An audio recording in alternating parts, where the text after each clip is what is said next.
कई बार होता है हम अपनी गलती की वजह से भी अपनी गाड़ी को गर्म कर देते हैं और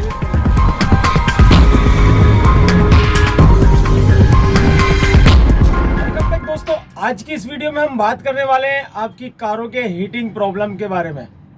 आपकी कारों में हीटिंग प्रॉब्लम्स की समस्या अक्सर समर सीजन में ज़्यादा प्रॉब्लम ही क्यों आती है, इस बारे में हम बात करने वाले हैं। इस वीडियो में मैं आपको ये बताऊंगा कि किस तरीके से आपकी इस समस्या से आप निजात पा सकते हैं, इस समस्या का समाधान किस तरीके से होगा। तो चलिए दोस्तों चलते हैं फिर वीडियो की तरफ। तो दोस्तों समस्या आपकी सबसे पहले होती है कि कार में गाड़ी जब चलाते हैं तो हीटिंग की प्रॉब्लम आती है, ओवर हीटिंग की प्रॉब्लम आती है। तो मैं आपको सबसे पहले एक चीज़ बता दूं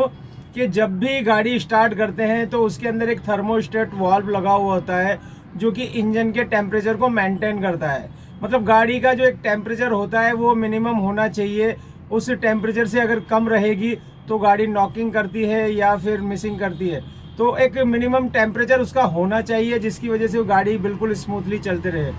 और कई बार क्या होता है कि ओवर हीटिंग की प्रॉब्लम, ओवर हीटिंग की समस्या आ जाती है। तो ओवर हीटिंग की समस्या क्यों आती है मैं आपको इस वीडियो में बताने वाला हूं। तो सबसे पहले आपका ये बता दूं कि आपकी कारों में कूलिंग एक सिस्टम होता है, इंजन के अंदर कूलेंट डाल करके उसको इंजन को ठंडा किया जाता है। तो ये कूलिंग सिस्टम अगर कहीं से फेल हो जाता है, जैसे कि वाटर पंप लीक हो जाना, जैसे कि होस पाइप लीक हो जाना,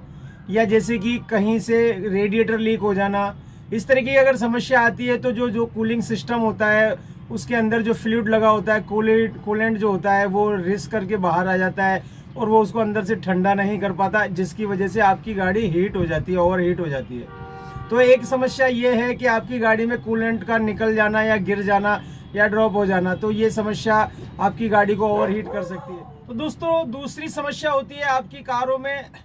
जो ओवर हीटिंग की जो समस्या है वो ये होती है कि आपकी कारों में जो थर्मोस्टेट वाल्व लगा होता है, जैसे कि मैंने आपको पहले बताया था टेम्परेचर को मेंटेन करने के लिए।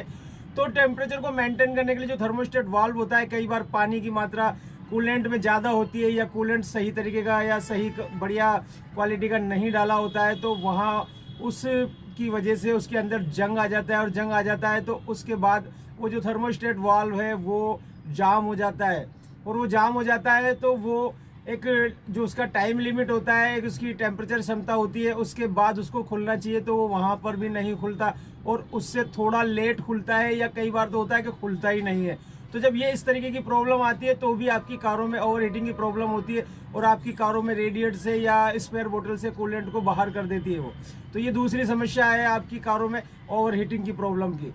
तीसरी समस्या आपकी कारों में सही समय पर आपने इंजन ऑयल को चेंज नहीं करवाया है, या इंजन ऑयल आपका गाड़ी में कम है, या आपके इंजन ऑयल की जो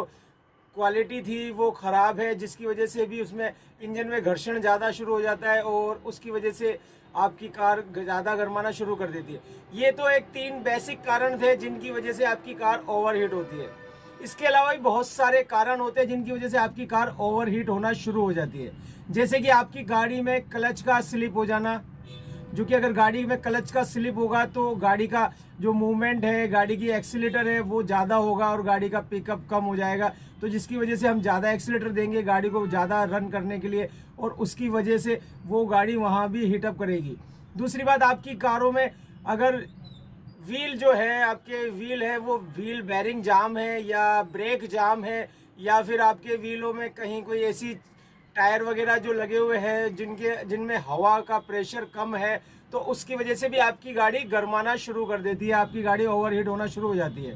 तो ये कारण थे इनके आपकी गाड़ी गर्माने के। उसके अलावा कई बार होता है हम अपनी गलती की वजह से भी अपनी गाड़ी को गर्म कर देते हैं, ओवरहीट कर देते हैं। उसका एक मोटा और भारी कारण होता है कि आपकी गाड़ी में जो हैंड ब्रेक होता है, उस हैंड ब्रेक को कई बार हम पूरा पुश नहीं कर पाते, पूरा नीचे नहीं कर पाते या रिलीज पूरा नहीं कर पाते, जिसकी वजह से क्या होता है कि आपका जो हैंड ब्रेक है वो हल्का सा अंदर व्हीलों को लाइनर से टच करता रहता है और लाइनर से जब ड्रम टच होता रहता है तो वहाँ एक घर्षण पैदा होना शुरू हो जाता है जो कंटिन्यू चलता है, जिसकी वजह से क्या होता है आपका ड्रम गर्म होता है तो वो अंदर से लाइनर्स को पकड़ना शुरू कर देता है और जिसकी वजह से आपकी गाड़ी भारी चलना शुरू हो जाती है और इसकी वजह से आपकी कार ओवरहीट होना शुरू हो जाती है। तो ये कारण थे कुछ आपकी गाड़ियों में ओवरहीट होने के, जो कि मैंने बताए बेसिक कारण है। आपको